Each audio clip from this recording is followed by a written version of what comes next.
नमस्कार, स्वागत है आपका न्यूज इंडिया में। मैं हूं आपके साथ उमंग माथुर। आपको बता दें कि देश में कोरोना वायरस से सबसे ज्यादा प्रभावित राज्य महाराष्ट्र है, जहां संक्रमितों की संख्या में तेजी से बढ़ोतरी हो रही है और राज्य में मुंबई की स्थिति बेहद खराब है। वहीं मुंबई में सोमवार को 53 पत्रकार भी कोरोना से संक्रमित पाए गए और इन सभी पत्रकारों को आइसोलेशन में रखा गया है।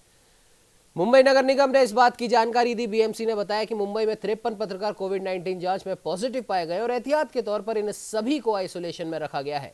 फील्ड में काम कर रहे फोटोग्राफर्स, वीडियो जर्नलिस्ट और रिपोर्टर सहित फील्ड से रिपोर्टिंग करने वाले करीब 171 पत्रकारों के नमूने एकत्र किए गए थे और उनकी जांच की गई थी।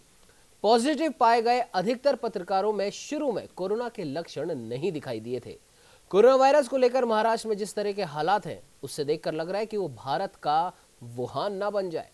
राजधानी मुंबई की स्थिति सबसे ज्यादा बुरी है, तो उधर कोरोना का जमात करेक्शन सामने आने के बाद अब उत्तर प्रदेश पुलिस की कार्रवाई और सख्ती जारी है। हर जिले में जमातियों की तलाश की जा रही है और उन्हें क्वारंटाइन किया जा रहा है और इसके साथ ही छिपे हुए जमातियों के खिलाफ भी कार्रवाई लगातार जारी है। प्रयागराज में छिपे हुए जमातियों और उन्हें छिपाने वाले प्रोफेसर को गिरफ्तार कर लिया गया है। आपको बता दें कि प्रयागराज विश्वविद्यालय के प्रोफेसर शाहिद और 16 विदेशी जमातियों समेत कुल 30 लोगों को गिरफ्तार किया गया है। विदेशियों की गिरफ्तारी फॉरेनर्स एक्ट के तहत दर्ज मामले में की गई है, जबकि प्रोफेसर शाहिद को जमातियों को चोरी छिपे शहर में शरण दिलाने के आरोप और महामारी एक्ट के तहत दर्ज मुकदमे में गिरफ्तार किया गया है। तो वही अब हम बात कर लेते हैं कि महाराष्ट्र में एक साथ करीब 50 से भी ज्यादा जो पत्रकार बिरादरी के लोग हैं वो संक्रमित पाए गए हैं। और सबसे बड़ी बात यह है कि जो एसेंशियल सर्विसेज की जहां बात की जा रही थी, तो ध्यान दिया जा रहा था सिर्फ और सिर्फ चिकित्सा कर्मी, सफाई कर्मी और पुलिस कर्मियों के ऊपर। लेकिन कहीं ना कहीं हम ये नहीं कह रहे कि इनका योगदान नहीं है, सबसे ज्यादा योगदान ही इन्हीं का है, लेकिन कहीं ना कहीं इन एसेंशियल सर्विसेज में जो चौथे कर्मी थे, जो मीडिया कर्मी थे, उनको शायद नजरअंदाज कर दिया गया। उनकी जांच और उनकी सुरक्षा के ऊपर उनको कहीं संक्रमण ना हो जाए, उस पर लगभग हर राज्य ने लापरवाही बरती और शायद यही एक वजह है कि महाराष्ट्र में अब 50 से भी ज्यादा मीडिया कर्मी संक्रमित पाए गए हैं। और ये सिर्फ मीडिया कर्मियों का आंकड़ा है और इतने दिनों में न जाने वो मीडिया कर्मी किन किन लोगों से मिले होंगे, अपने घर गए होंगे और लगातार जो भी फील्ड में जो रिपोर्टर होते हैं, कैमरामैन होते हैं, वो सब अलग अलग जगह पे वो जाते हैं, खड़े होते हैं, एक दूसरे से बात करते हैं और कहीं ना कहीं वो सरकारी ऑफिसेज में भी जाते होंगे। तो अब हम सिर्फ अंदाजा लगा सकते हैं, हालांकि जांच की जा रही है, अब उन लोगों को भी चिन्हित किया जा रहा है जिनसे ये पत्रकार मिले थे। लेकिन अब बड़ा सवाल ये है कि अब संक्रमण का खतरा और कोरोना संक्रमित लोगों की संख्या महाराष्ट्र में बढ़ने के पूरे चांसेस यहां पर दिखाई दे रहे हैं। डॉक्टर चंद्रसेन वर्मा हमारे साथ जुड़ चुके हैं, स्टेट हेड उत्तर प्रदेश से। चंद्रसेन जी, जिस प्रकार से महाराष्ट्र में पत्रकारों का एक नंबर आ गया है, 50 से भी ज्यादा पत्रकार संक्रमित पाए गए हैं, तो क्या कुछ कहना चाहेंगे आप इस पर? जी उमंग, मुंबई में 13 मीडिया कर्मी कोरोना पॉजिटिव पाए गए हैं जी, और जिसमें अधिकतर इलेक्ट्रॉनिक मीडिया से जुड़े हुए लोग हैं। देखिए, प्रिंट मीडिया के लिए तो स्पष्ट तौर पे है कि सरकारी विज्ञप्तियां और सब चीजें उनको डेस्क पे मिल जाती है, वो कर सकते हैं। लेकिन इलेक्ट्रॉनिक मीडिया का जो रिपोर्टर है, उसको फील्ड में रहना पड़ता है, लोगों के बीच में जाना पड़ता है, खबर विश्वसनीयता बनी रहे इसलिए उसको विजुअल्स देखने पड़ता है, उसको बैकग्राउंड देखना पड़ता है, लोगों से मिलना पड़ता है, लोगों की बाइट लेनी पड़ती है। तो ऐसे समय में संक्रमण का खतरा बढ़ जाता है जी। और अभी जैसा टीवी जर्नलिस्ट एसोसिएशन के अध्यक्ष विनोद जगदाले ने बताया भी कि अभी जो रिपोर्ट मिली वो है, जिनकी संख्या और भी बढ़ सकती है जी। बिल्कुल चंद्रसेन जी, जाहिर सी बात है, क्योंकि अगर जो मीडिया कर्मी हैं, भले इलेक्ट्रॉनिक मीडिया के हों, जो फील्ड रिपोर्टर्स हम जिनको कह सकते हैं, फील्ड रिपोर्टर्स हैं, वीडियो जर्नलिस्ट हैं, वो भाई फील्ड में वो रिपोर्टिंग कर रहे हैं, तो जाहिर सी बात है वो कई लोगों से वो मिले भी होंगे, कई लोगों के पास में भी खड़े हुए होंगे। और जो भी सरकारी दफ्तर है, चिकित्सालय के हों या फिर जो गवर्नमेंट के जो सरकारी दफ्तर से, वहां पे भी वो गए होंगे। तो जाहिर सी बात है अब कोरोना संक्रमण बढ़ने का खतरा अब और ज्यादा हो गया है। जी बिल्कुल, और जैसे कि स्वास्थ्य कर्मियों के लिए, पुलिस वालों के लिए तमाम तरह की सरकार ने घोषणाएं की है, उसी तरीके से पत्रकारों के लिए भी सोचना होगा। उत्तर प्रदेश में मान्यता समिति के अध्यक्ष ने आज मुख्यमंत्री योगी से एक पत्र भेजकर ये निवेदन किया है कि जो फील्ड में पत्रकार काम कर रहे हैं उनको लगभग 50 लाख रुपए का बीमा उनको करा के देना चाहिए और उसकी अवधि कम से कम 1 साल तक होनी चाहिए, क्योंकि ये अभी एक लंबा समय है। दूसरा सबसे इम्पोर्टेंट बात उमंग ये है कि जो पत्रकार हैं उनका और उनके परिवार जनों का कोरोना टेस्टिंग जरूर करवाना चाहिए, और ये एक इस तरह की भी कुछ व्यवस्थाएं होनी चाहिए, क्योंकि हम फील्ड में रहते हैं और अब तो संक्रमण का ये आलम है कि बिना खांसी बुखार और बिना किसी सिम्टम्स के भी जो टेस्ट पाए गए, कई टेस्ट में दिल्ली का एग्जाम्पल लीजिए, आप महाराष्ट्र का लीजिए, कि उसमें ये अब पता ही नहीं लगाया जा सकता आपको खांसी नहीं है, आपको बुखार नहीं, उसके बावजूद भी आप संक्रमित है। तो ऐसे समय में जो 10 से 12 घंटे फील्ड में रिपोर्टर रहता है, कई लोगों से मिलता है, जब वो घर पहुंचता है तो घर के आसपास के लोग और ऑफिस के लोग भी संक्रमित होने का एक हमेशा रिस्क बना रहता है। तो इस ऐसे समय पे ये चाहिए कि वो उन पत्रकारों को चिन्हित किया जाए जो फील्ड में जा रहे हैं, इलेक्ट्रॉनिक मीडिया के या प्रिंट मीडिया के, उनका और उनके परिवार वालों का कम से कम फौरी तौर पे तुरंत उनका एक इस तरह की टेस्ट कराने चाहिए। बिल्कुल चंद्रसेन जी, यानी कि हम ये मान सकते हैं कि जब शुरुआत में एसेंशियल, जब लॉकडाउन जब घोषित हुआ था, पहला लॉकडाउन जब घोषित हुआ था, तब एसेंशियल सर्विसेज की बात की गई थी और इन एसेंशियल सर्विसेज में सबसे ऊपर चिकित्सा कर्मी, सफाई कर्मी, पुलिस कर्मी और मीडिया कर्मियों का भी नाम आया था। क्या आपको लगता है कि कहीं ना कहीं सिर्फ और सिर्फ चिकित्सा कर्मी और पुलिस कर्मियों पर ज्यादा फोकस कर दिया गया? हालांकि सही है, हम ये नहीं कह रहे कि नहीं करना चाहिए, बिल्कुल सही है, क्योंकि सबसे ज्यादा संपर्क में भी वो आते हैं, लेकिन कहीं ना कहीं मीडिया कर्मियों को हाशिए पे धकेल दिया गया, उनके ऊपर ज्यादा ध्यान नहीं दिया गया। हाँ बिल्कुल उमंग, मैं आपकी बात से सहमत हूँ। देखिए, जो चिकित्सा के क्षेत्र में है उनको डायरेक्ट रिस्क हमेशा वो रहता है, क्योंकि वो उन्हीं लोगों के बीच में रहते हैं जहाँ पर कोरोना पॉजिटिव लोग पाए जाते हैं, उनकी सेवा में रहते हैं और तमाम तरह के हालांकि प्रिकॉशंस लेते हैं। और जैसे अगर पुलिस की बात करें तो हर चौराहे पर पुलिस खड़े हैं, हालांकि वो मास्क लिए हुए हैं, सैनिटाइजर लिए हुए हैं, लेकिन इतनी भारी संख्या में लोग सड़कों से निकलते हैं, उनको रोकना, उनसे बात करना, ये अपने आप में बहुत बड़ा रिस्क है। लेकिन आपने बिल्कुल सही कहा कि पत्रकारों के लिए भी इस तरह की सोच होनी चाहिए और उनके लिए भी जरूर कुछ ना कुछ इस तरीके इंतजाम किए जाने चाहिए, क्योंकि वो भी अपनी जान का रिस्क लेकर के और सही खबरें लोगों तक पहुंचे। देखिए, पाने की स्थिति क्या है कि जो व्हाट्सएप यूनिवर्सिटी उसके द्वारा जितने भी मैसेजेस जा रहे हैं उससे पाने की स्थिति बहुत है कि अल्प ज्ञान के कारण लोगों को जल्दी में ब्रेकिंग के चक्कर में लोगों को न्यूज फॉरवर्ड करना, उससे एक पैनिक की स्थिति होती है, लोग भ्रम की स्थिति में रहते हैं, उसमें संख्या निर्धारित नहीं होती है, अपने मन मर्जी के अनुसार लोग उसमें चीजें डाल देते हैं, वो ज्यादा पैनिक है। तो ऐसे समय में खबरों की पुष्टि करने के लिए फील्ड में उतरना होगा और वो रिस्क लेना पड़ेगा, क्योंकि हम चौथे स्तंभ माने जाते हैं और हमारा ये फर्ज बनता है ऐसे समय में कि हम लोगों तक सही खबरें पहुंचाएं, हम लोगों तक सही सूचनाएं दें और स्थिति बिल्कुल पैनिक नहीं है इस बात से उनको अवगत कराएं। तो ऐसे समय में बहुत जरूरी है कि सरकार इस ओर भी ध्यान दे कि जो पत्रकार फील्ड में हैं उनके लिए कुछ ऐसे व्यवस्था जरूर की जानी चाहिए कि जिससे वो स्वयं सुरक्षित रहें, अपने ऑफिस के लोगों को सुरक्षित रखें, अपने घर और परिवार को सुरक्षित रखें। जी बिल्कुल चंद्रसेन जी, आपने सही कहा कि नैतिक जिम्मेदारी भी बनती है और फील्ड में जो कोई भी लोग वहां पर मौजूद हैं, भले ही वो चिकित्सा कर्मी हो, पुलिस कर्मी हो, सफाई कर्मी या फिर मीडिया कर्मी हो, सभी के ऊपर बराबर ध्यान देना जरूरी है, क्योंकि सभी लोग बराबर अपने अपने हिसाब से, अपनी अपनी फील्ड के हिसाब से कोरोना महामारी की इस जंग में सरकार के साथ कंधे से कंधा मिलाकर खड़े हैं। चंद्रसेन जी, आप हमारे साथ बने रहिए। राजधानी जयपुर से हमारे साथ वरिष्ठ संवाददाता रमेश पुरोहित जी भी जुड़ चुके हैं। रमेश जी, जिस प्रकार से महाराष्ट्र में पत्रकारों का मामला सामने आया है कोरोना से संक्रमित होने का, क्या आपको लगता है कि राजस्थान में भी इस पूरे मामले को ध्यान में रखते हुए अब बुनियादी और सावधानी भरे कदम उठाने होंगे? कह रहे हैं उमंग जी कि जब से कोरोना वायरस के कारण से जो है समस्या लोगों के सामने आई, खास करके जब सरकार का भी ध्यान जो है सिर्फ और सिर्फ उन लोगों की तरफ ही गया, जैसे पुलिस कर्मी हो, स्वास्थ्य कर्मी हो, जिन्हें की कोरोना जो वॉरियर्स के नाम से भी संबोधित किया गया, उसकी साथ साथ जो मीडिया कर्मी भी है वह भी दिन और रात जो है अपनी जिम्मेदारी का एहसास करते हुए, हमारे ऊपर भी क्या है कि सामाजिक जिम्मेदारी ये होती है कि लोगों तक सही जानकारी, सूचना उपलब्ध करवाई जाए।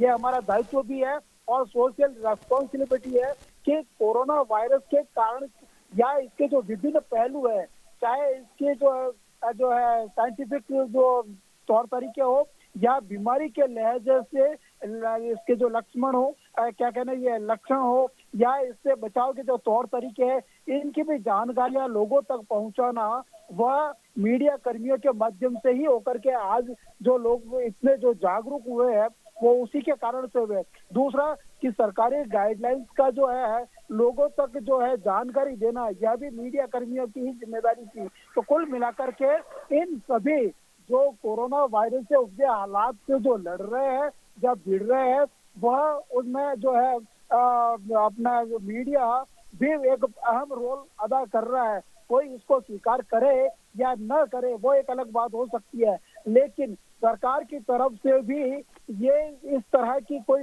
पुख्ता व्यवस्था नहीं की गई जैसी कि अन्य वॉरियर्स के लिए जो सुविधाएं जो उपलब्ध की गई या उनके लिए जो प्रयास किए गए। तो कुल मिलाकर के कोरोना वायरस से जो जंग जो लड़ी जा रही है और इसका एक जंग का जो रूप दिया गया है, उसमें मीडिया कर्मी भी फ्रंट लाइन पर आकर के लोगों के बीच में रह करके अब ये मीडिया कर्मी है वह उन इलाकों में भी ज्यादा जा रहा है जहां के संक्रमित जो इलाके है वहां से जाकर के जो रिपोर्टिंग करता है। तो निश्चित रूप से यह एक बहुत बड़ी जिम्मेदारी सभी की है कि वह इस वर्ग को भी साथ में लेकर के इसको जो सुविधाएं हैं जो सहूलियत है वो उपलब्ध कराए, प्रोटेक्शन के तरीके। हालांकि इस पूरे इस एपिसोड में जो है मीडिया कर्मी अपने खुद के बलबूते पर बचाव के रास्ते अपनाता हुआ काम कर रहा है।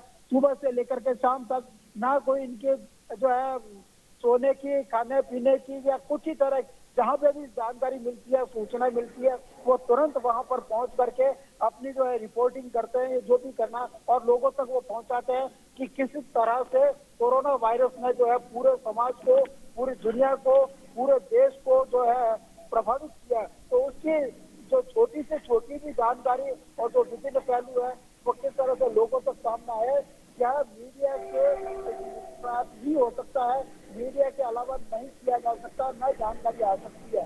लिहाजा शासन और सरकार और प्रशासन की भी जिम्मेदारी बनती है कि किस तरह से जो अन्य जो पुलिसकर्मी हो या स्वास्थ्य कर्मी हो वो इस जंग में फ्रंट लाइन पर आकर के काम कर रहे हैं, ठीक उसी तरह से मीडिया कर्मी भी फ्रंट लाइन पर आकर के काम कर रहे हैं। तो उनको भी उसी तरह की जो सुविधाएं उपलब्ध की जाए ताकि वह एक हेल्दी वातावरण में और एक अच्छे वातावरण में और ज्यादा अपनी जो है प्रमुख भूमिका निभाए। हालांकि जो मुंबई का मामला, मुंबई से पहले मध्य प्रदेश में भी इसी तरह की कोई घटना हुई थी जिसमें सीएम की प्रेस कॉन्फ्रेंस में भी जो है कोरोना वायरस से संबंधित जानकारी उभर करके सामने आई। तो कुल मिलाकर के ये एक रिस्क का मामला है और मीडिया कर्मी उस सीमा से आगे बढ़कर के काम करता है। तो कहीं न कहीं जो है यह सभी का भी एक दायित्व बन जाता है कि इनको भी प्रोटेक्ट करते हुए इनको भी वह सहूलियतें उपलब्ध करवाते हुए काम में लिया जाए ताकि कि लोगों तक सही जानकारी, पुख्ता जानकारी उपलब्ध हो। और जहां तक जो मुंबई का जो मामला है, मुंबई में जो पत्रकारों का जो कोरोना वायरस से संक्रमित होने का जो मामला सामने आया है वह निश्चित रूप से एक चिंता का विषय है। बिल्कुल पुरेश जी, आपने सही कहा, निश्चित रूप से चिंता का विषय और चिंता की भी जानी चाहिए क्योंकि पत्रकार भी लगातार फील्ड में है और वो जरूरी खबरें हम तक पहुंचा रहे हैं, सरकार तक इंफॉर्मेशन पहुंचा रहे हैं कि फील्ड में रिपोर्टिंग करते समय जमीनी हकीकत क्या है, ये सारी जिम्मेदारी मीडिया कर्मी निभा रहे हैं। तो उनके लिए भी कुछ ना कुछ सुविधाएं देना आवश्यक है, उनकी भी सुरक्षा का ध्यान रखना उतना ही आवश्यक है जितने बाकी एसेंशियल सर्विसेज का। पुरेश जी, आप हमारे साथ बने रहिए, चंद्रसेन जी आप भी हमारे साथ बने रहिए। विकास मिश्र प्रयागराज से हमारे साथ जुड़ गए हैं फोन लाइन से, चर्चा करेंगे, लेकिन इस वक्त बुलेटिन में वक्त हो चला है एक छोटे से ब्रेक का। ब्रेक के बाद इस चर्चा को यूं ही जारी रखेंगे।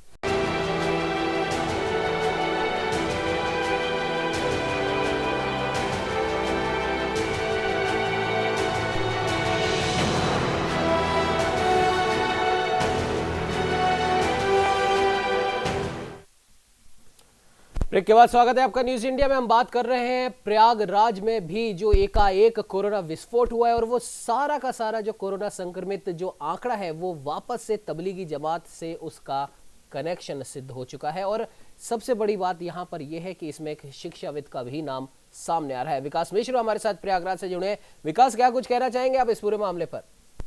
जी उमंग, गिरफ्तार किए गए आरोपियों में इंडोनेशिया के 7, थाईलैंड के 9, केरल व पश्चिम बंगाल के एक व्यक्ति शामिल हैं। जी। शाहगंज की मस्जिद और करेली के हेरा मस्जिद से जुड़े कई लोगों को भी गिरफ्तार किया गया है। हालांकि इन सभी को महबूबा गेस्ट हाउस समेत अन्य स्थानों पर क्वारंटाइन किया गया था। अब वहां अतिरिक्त पुलिस फोर्स लगाकर उन्हें पुलिस की गिरफ्त में होने की जानकारी दी गई है। ये दिल्ली के निजामुद्दीन स्थित मरकज के तबलीगी जमात में विदेशी नागरिकों के साथ ही प्रोफेसर सहित अन्य कई शख्स शामिल हुए थे। थाईलैंड के 9 नागरिक के यहां आने पर पुलिस को खबर दी गई थी, लेकिन अब्दुल्ला मस्जिद व मुसाफिर खाना में ठहरने वाले इंडोनेशियाई नागरिकों के बारे में पुलिस को सूचना नहीं दी गई थी। जी उमंग। जी बिल्कुल विकास, आपने सही कहा। और कहीं ना कहीं ये सूचना ना देने की जो गलती लोग कर रहे हैं, इसी गलती की सजा भारत ही नहीं बल्कि संपूर्ण विश्व भुगत रहा है। जहां जहां पर भी इस तरह की लापरवाहियां की जा रही हैं, भले ही उसके पीछे उनका मकसद कुछ भी रहा हो, और इस मकसद को हम सीधे तौर पर खुद का नुकसान भी कह सकते हैं और आत्मघाती कदम भी कह सकते हैं, क्योंकि इसी आत्मघाती कदम की वजह से कोरोना संक्रमण का जो आंकड़ा है वो लगातार बढ़ता जा रहा है। चंद्रसेन जी, आप हमारे साथ लगातार बने हुए हैं। आपसे मैं जानना चाहेंगे, जिस प्रकार से तबलीगी जमात का जो एक विस्फोट निजामुद्दीन में हुआ था, उसके बाद से लगातार जो लोग भी तबलीगी जमात से जुड़े हैं, सबसे ज्यादा कोरोना संक्रमण की जो परसेंटेज है वो उन्हीं लोगों में पाई जा रही है, भले ही वो डायरेक्ट या इनडायरेक्ट किसी भी रूप से जुड़े हो। और अब इसका जो नुकसान है, हमारी चर्चा भी हुई थी इस पर, इसका जो नुकसान है वो बाकी की हमारे जो मुसलमान बिरादरी है उनको उठाना पड़ रहा है। एक तो कोरोना इस समय पूरे विश्व में अपना कहर मचा रहा है, दूसरा इसके नंबर्स लगातार बढ़ते जा रहे हैं। मैक्सिमम परसेंटेज तबलीगी जमात या फिर जो मुस्लिम बहुल इलाके हैं वहां से निकल रहे हैं। ऐसे में एक जमात के कारण संपूर्ण मुस्लिम बिरादरी को लेकर संशय एक उत्पन्न हो रहा है। जो मुस्लिम लोग जो काम धंधे से जिनका घर पलता था, पेट पलता था, जो मुस्लिम लोग सब्जी का ठेला या किसी भी प्रकार से एक छोटा सा अपना काम करके अपने परिवार का पेट पाल रहे थे, अब उन लोगों के परिवारों के ऊपर संकट पैदा हो गया है सिर्फ और सिर्फ एक जमात के कारण। क्या कहेंगे चंद्रसेन जी?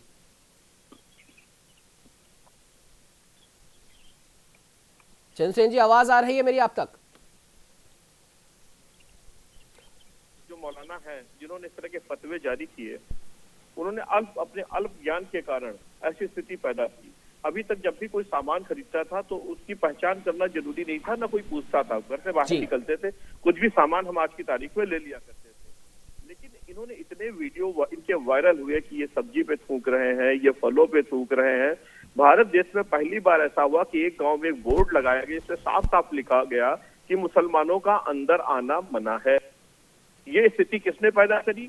ये इन्होंने खुद इन्होंने पैदा करी। समय समय पर इन लोगों ने अपने फतवे इस तरह के जारी किए, जिससे साफ साफ पता चलता है कि धर्म की आड़ में ये अपने अल्प ज्ञान के कारण, ये अपने संकुचित सोच के कारण अपने इरादे दूसरों पे थोप रहे हैं, जिसका नुकसान सीधे सीधे उस गरीब जनता की ओर जा रहा, उन छोटे दुकानदारों पे पड़ रहा है, जिनको रोज रोजी रोटी के लिए दिन भर मेहनत करनी पड़ रही थी।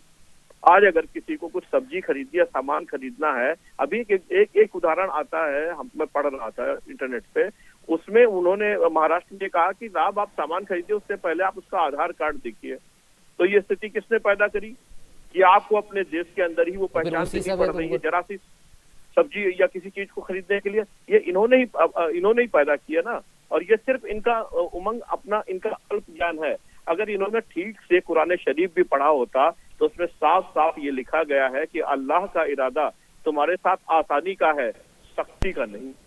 साफ साफ ये लिखा गया है।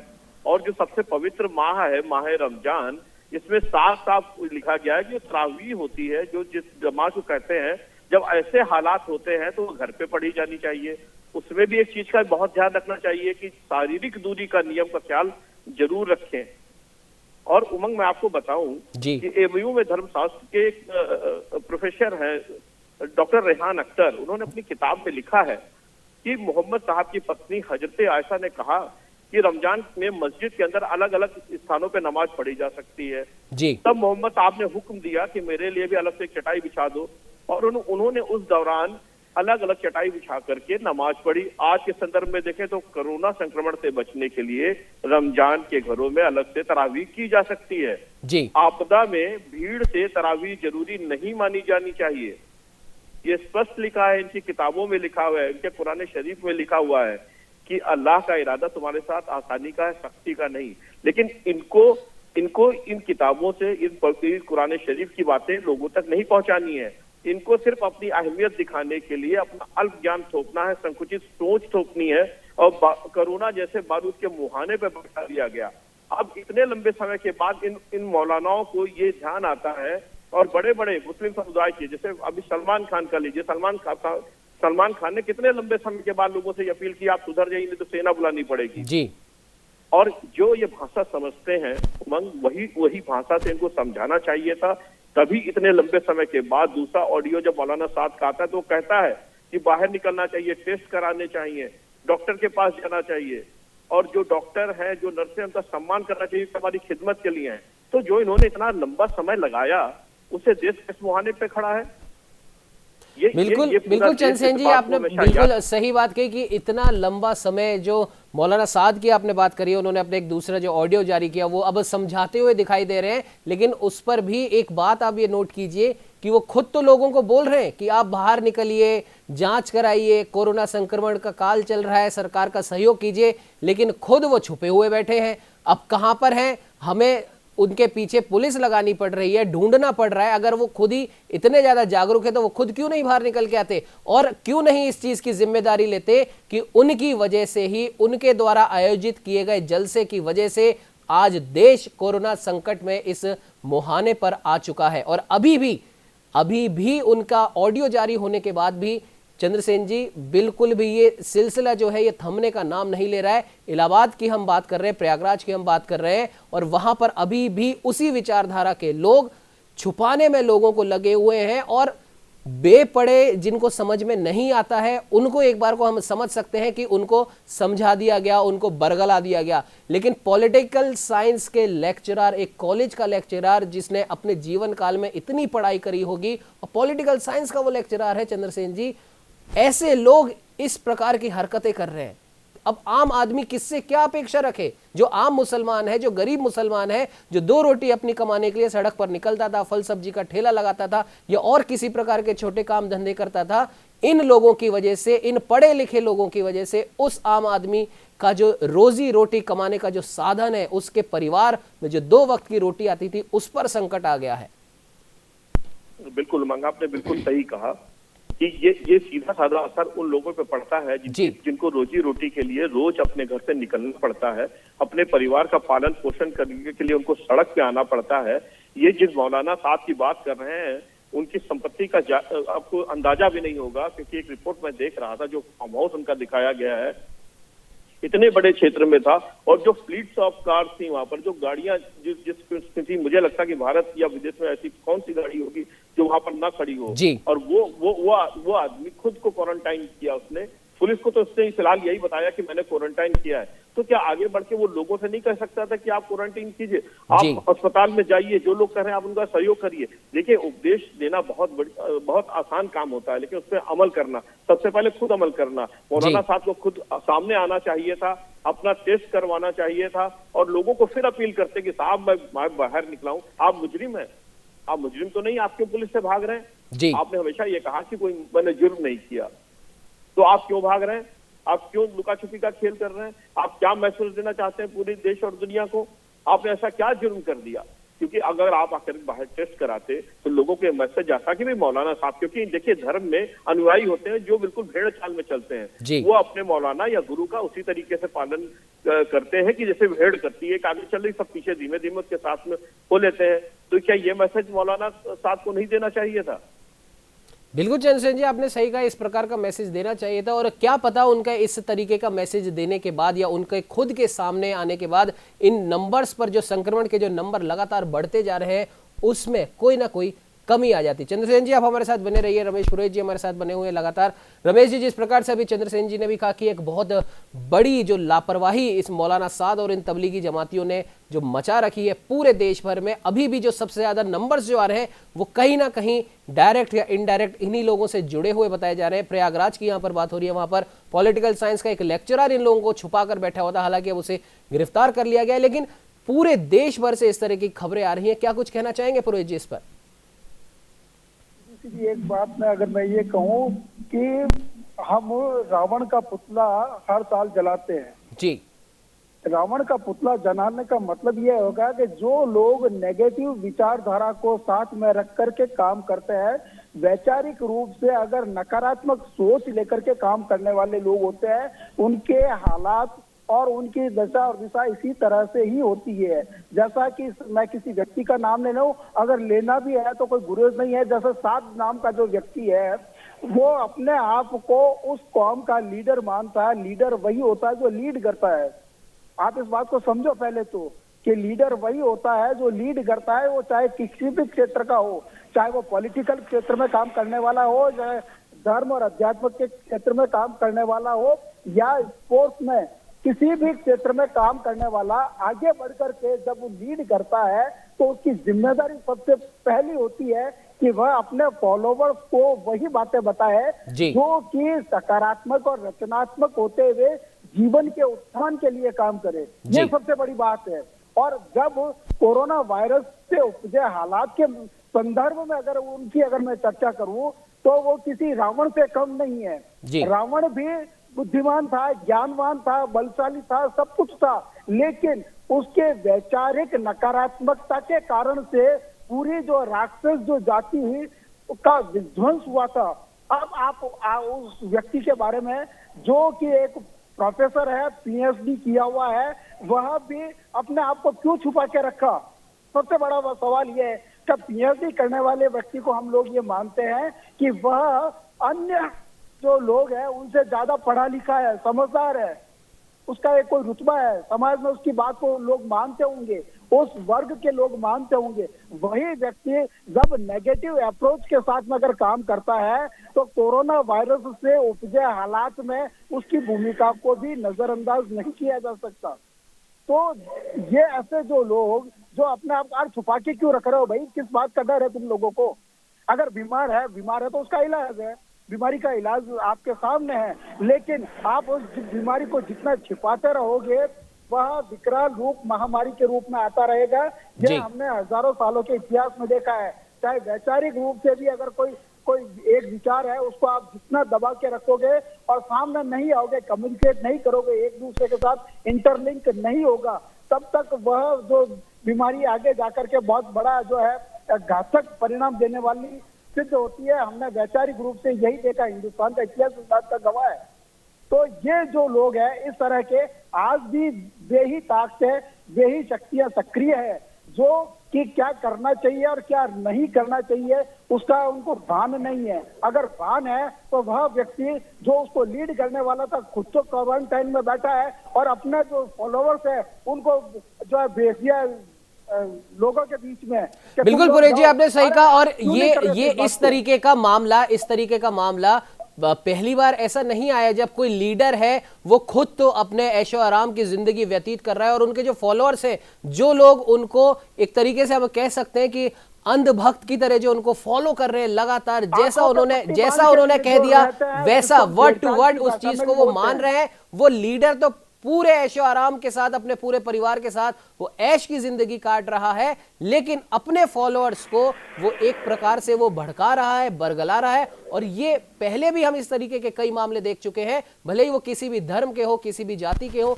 किसी भी समाज के हो, ऐसे मामले लगातार हर 5 से 10 साल में आते हैं। लेकिन उसके बाद भी जनता जो है, हमारी देश की जो जनता है, और ऐसा उदाहरण किसी और देश में देखने को नहीं मिलता है, बहुत कम परसेंटेज किसी और देश में होती है, लेकिन भारत देश में ऐसे बहुत सारे उदाहरण हैं। वो किसी भी धर्म के लोग हो, जो लीडर्स जिनका आपने नाम लिया है, बिल्कुल अंधभक्त की तरह उन्हें फॉलो करते चलते हैं बिना अपना दिमाग लगाए हुए कि भाई ये किस स्थिति में है और क्या ये लीडर या ये जो भी समाज सुधारक है, जो ये मौलाना है, जो ये धर्मगुरु है, क्या ये अपनी ही उन बातों को फॉलो कर रहे हैं या नहीं। इस चीज के ऊपर कोई ध्यान नहीं देता। पुरोहित जी, चंद्रसेन जी, और हमारे साथ आप बने रहिए। फिलहाल इस बुलेटिन में वक्त हो चला एक छोटे से ब्रेक का। ब्रेक के बाद इस चर्चा को यूं ही जारी रखेंगे।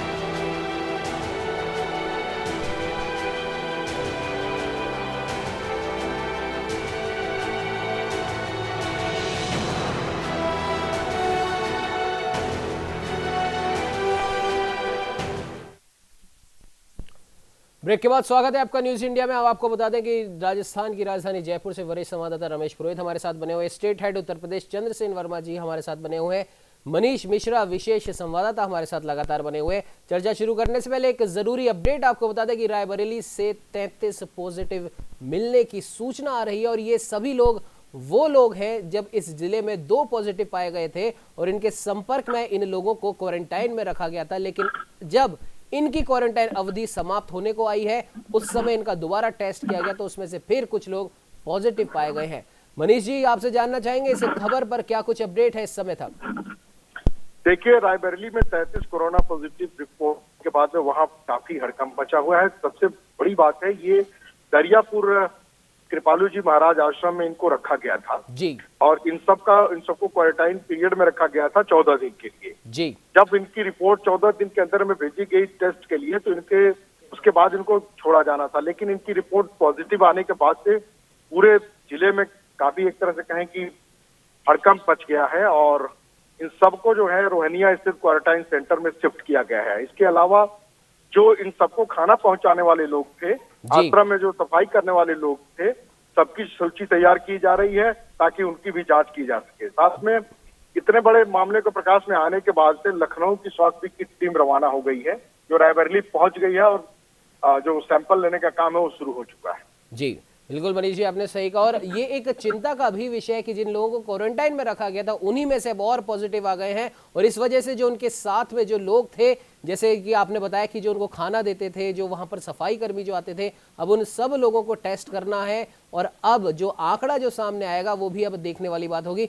चंद्रसेन जी, आपसे हम जानना चाहेंगे, ब्रेक पे जाने से पहले हम चर्चा कर रहे थे तबलीगी जमात और इससे जुड़े कनेक्शन की वजह से जो कोरोना का संक्रमण बढ़ा है उसके ऊपर, और साथ ही साथ लीडर्स की हम बात कर रहे थे क्योंकि भारत देश का ताना बाना हमेशा से शुरुआत से ही कहीं ना कहीं किसी ना किसी लीडर्स के आसपास ही घूमता हुआ नजर आता है, भले ही वो किसी भी प्रकार के लीडर्स हो। कुछ लीडर्स ऐसे होते हैं जिन्होंने देश की दिशा और दशा दोनों बदली है और कई ऐसे लीडर्स हैं जिनकी वजह से आज भारत देश दुनिया में अपना एक अलग मुकाम रखता है। लेकिन इन सब के बावजूद एक काला सच ये भी है कि इन्हीं जिन लीडर्स की वजह से आज हम इस जगह पर पहुंचे हैं, कुछ ऐसे लीडर्स हैं जो हमारे देश को वापस पीछे धकेलने में लगे हुए हैं।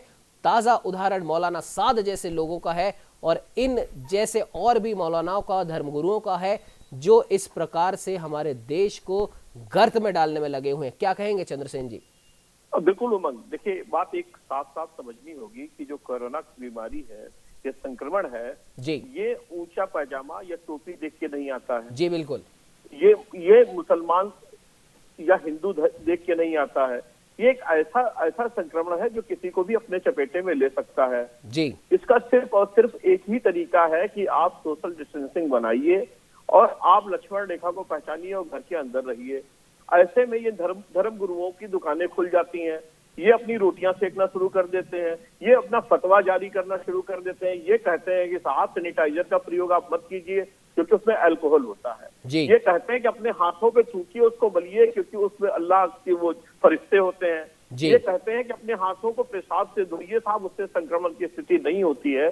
तो जब कोई धर्म गुरु या इस तरीके का मौलाना उन लोगों का ऐसा मैसेज देता है कि जो लोग उनके अनुयायी हैं, जो उनको फॉलो करते हैं, तो क्या असर इन पे पड़ेगा? क्या आज इंटरनेट का जमाना है, हर आदमी टीवी देख रहा है, अखबार पढ़ रहा है, क्या इनको ये नहीं मालूम है कि दुनिया भर में 165 लाख से ज्यादा मौत हो गई है? क्या ये इस बात को नहीं जानते कि अमेरिका जैसा देश, विकसित देश जिसके पास सारे संसाधन है, 40,000 से ऊपर मौत हो गई है जी। लेकिन चंद्रसेन जी, सबसे बड़ा, माफ कीजिएगा चंद्रसेन जी आपको बीच में रोक रहा हूं, सबसे बड़ा दुर्भाग्य यहां पर यह देखा जा रहा है कि तबलीगी जमात के जो मौलाना है या उनके जैसे और भी जो लोग हैं, जैसे पॉलिटिकल साइंस के प्रोफेसर साहब का नाम सामने आया है, ये इस बात को क्यों भूल जाते हैं जब पूरे विश्व में कोरोना संकट जब शुरू ही हुआ था तब इनके सबसे पवित्र जगह यानी कि मक्का मदीना तक से ऐलान हुआ था कि आप सोशल डिस्टेंसिंग का पालन करें। वहां तक भी इस चीज की पाबंदी बता दी गई थी कि आपको पहले अपना ध्यान रखना है, अपने परिवार का ध्यान रखना है उसके बाद भी ना जाने ये किस और ये बढ़ते चले जा रहे हैं, क्या इनके दिमाग में फितूर चल रहा है, समझ से बाहर की बात है। उमंग, मुझे लगता है कि इन लोगों ने कुरान शरीफ को ठीक से पढ़ा ही नहीं बिल्कुल है। ऐसा ही लग रहा है। ये बिल्कुल देखिए, अगर इन्होंने पढ़ा होता तो इनको ये मालूम होता कि मोहम्मद साहब ने भी अकेले में नमाज पढ़ी थी जी।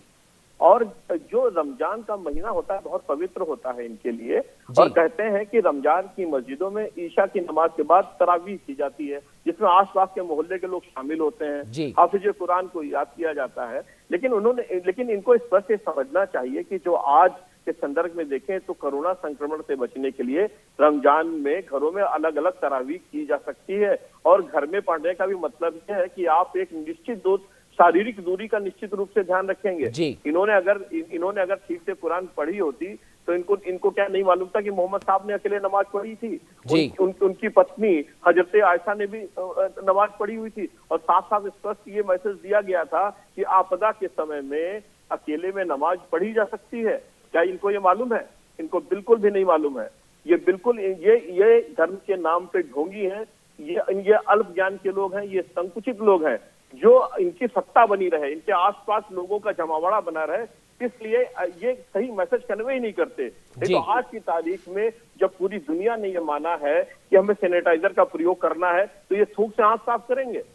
सही बात। जब पूरी दुनिया ने माना है कि हम सोशल डिस्टेंसिंग को फॉलो करेंगे, जब इनके कुरान में लिखा है इनके मोहम्मद साहब ने अकेले में नमाज पढ़ी थी, तब भी ये जमावड़ा लगाएंगे। आप पाकिस्तान का उदाहरण ले लीजिए उमंग, आप देखिए कि ये समाचार इस तरह के आ रहा है कि मस्जिदें खोलने का उन्होंने ऐलान कर दिया है।